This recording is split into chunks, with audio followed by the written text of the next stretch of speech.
Hey everyone, so I wanted to make a video about the state of social media and just my unhappiness with social media and just, do I want to have a presence on social media? Do I want to engage with it? So I've noticed for a while now that there's an emphasis on the negative. So whether it be a large news corporation, whether it be a YouTuber, whoever is reporting the news or a current event, I've noticed that there's an emphasis on negative stories. I don't see as many stories that are inspirational or positive. It's mostly this person is a criminal, or this person's a liar, or oh my god, look what this person did. Yeah, so as I'm making this video, I'll give you a bit of the background because if you're watching this in the future, I think you're going to need some context to understand why I'm making this video. So the final straw that's led to me making this video is the hashtag Vox Adpocalypse. So again, if you're watching this in the future, if you don't know what that is, long story short, there are two journalists or two social commentators who are basically having a fight. One of them has said, person one has said, person two is making videos that are, harassing me. I want these videos taken down.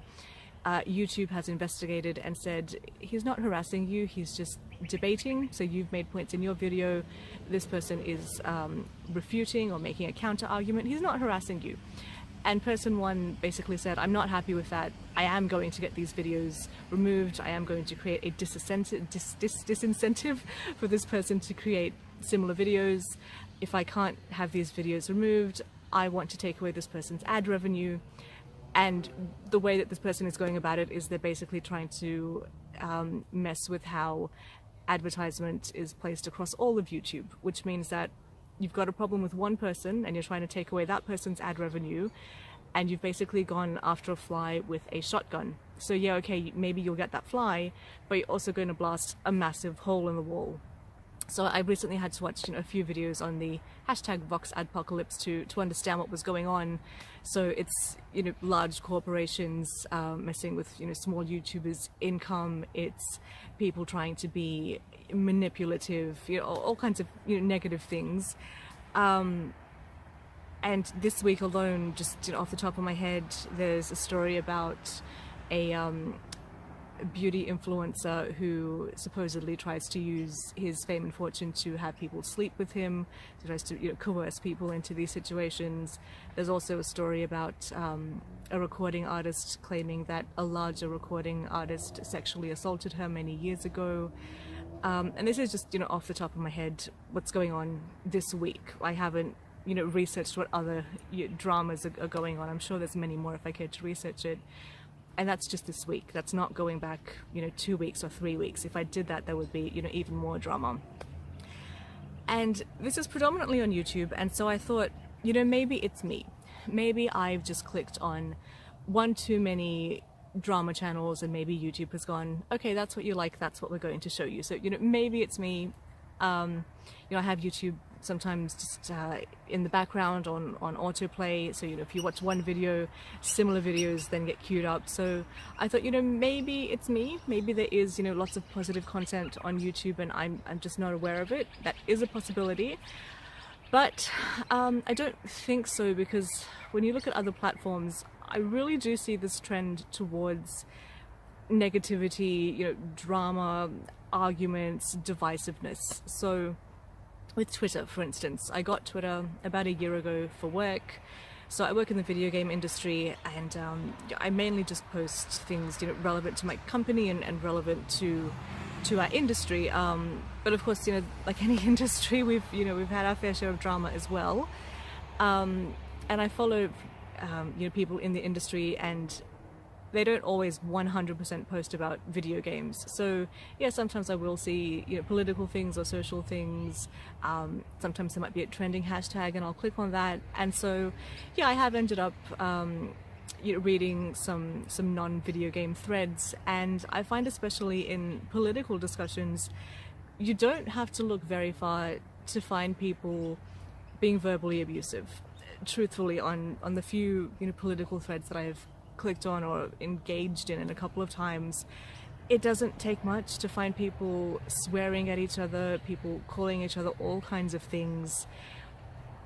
And it just looks to me like people just want a fight. Truthfully, in these engagements, it doesn't look like certain people want to consider the other person's point of view or maybe want to reach a solution to the argument.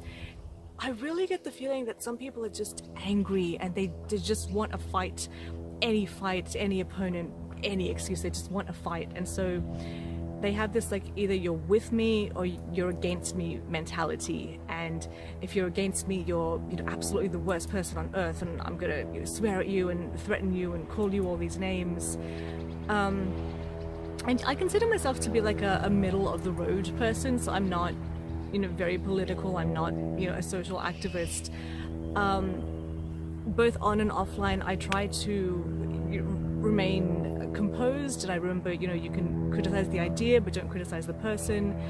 And I try to put myself in the other person's shoes and try to understand, why do you think something differently to me? Like, what information do you have that I don't have, or what life experience do you have that I don't have?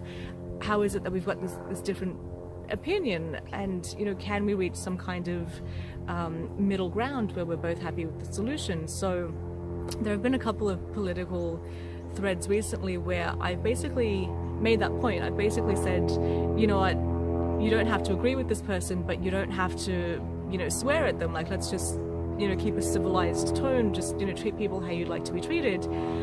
And even me just saying that point, I had people then swearing at me and making all kinds of assumptions about my political beliefs, and oh, you must think this, you must think this, you must support that. No, I wasn't saying one way or the other who I agree with. I'm just saying, let's be mature, let's just have a civilized, intelligent conversation. But I really don't think that everyone wants that. I really think some people want to argue. They're not looking to resolve the issue. They've got this mentality of, I'm right, you're wrong, and I'm just going to hammer that point home.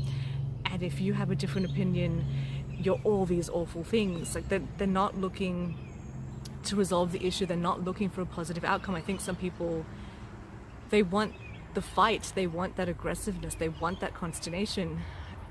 And yeah, even with traditional media, so even with the 5 o'clock news, if anyone still watches TV, even with that, my whole life I remember the 5 o'clock news predominantly being negative stuff. It's someone has been stabbed, there's been a fatal car crash, celebrity's been arrested.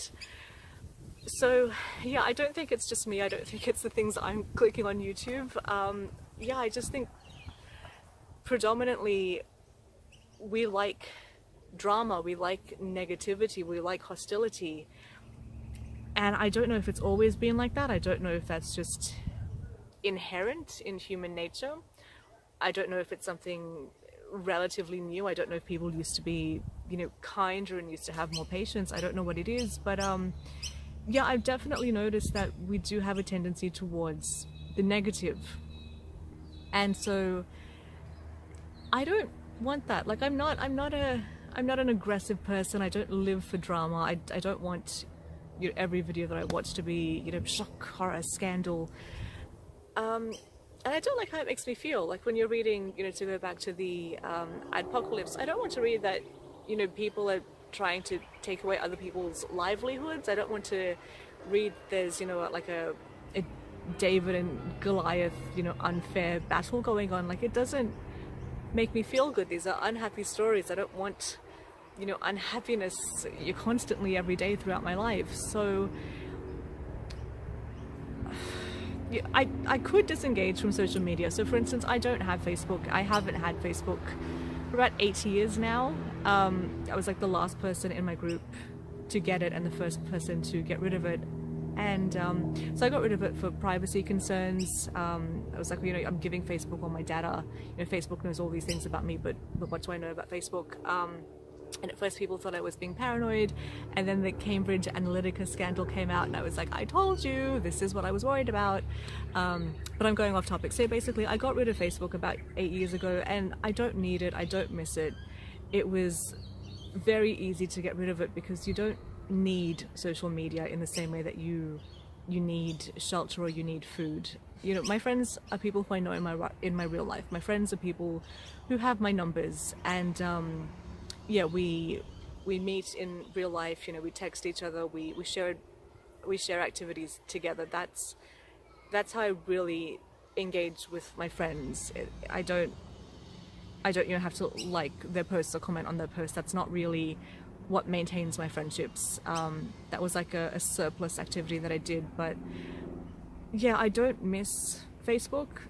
And you know, if I stopped watching YouTube videos and maybe like really restricted my Twitter postage, only strictly only logged on when I had to post something for work and didn't look at anything else, I'm sure I could do that. But am I missing out on something good? Is there something positive out there? Are there things that I might want to engage with that only exist on social media? Because it is so commonplace in our society today. If I were to completely disconnect from social media, is there something that I'm missing out on? Is there some kind of socialization or some kind of sense of belonging that I would be missing out on if I didn't have that? So yeah, that's just what I'm thinking about at the moment. And also, I can't control other people, so as I said, I don't really like the drama and the negativity, but I can't control other people, but I can control myself. And that expression, be the change you want to see in the world. So should I stay on social media, and should I deliberately only post good news stories? Is that something I want to do?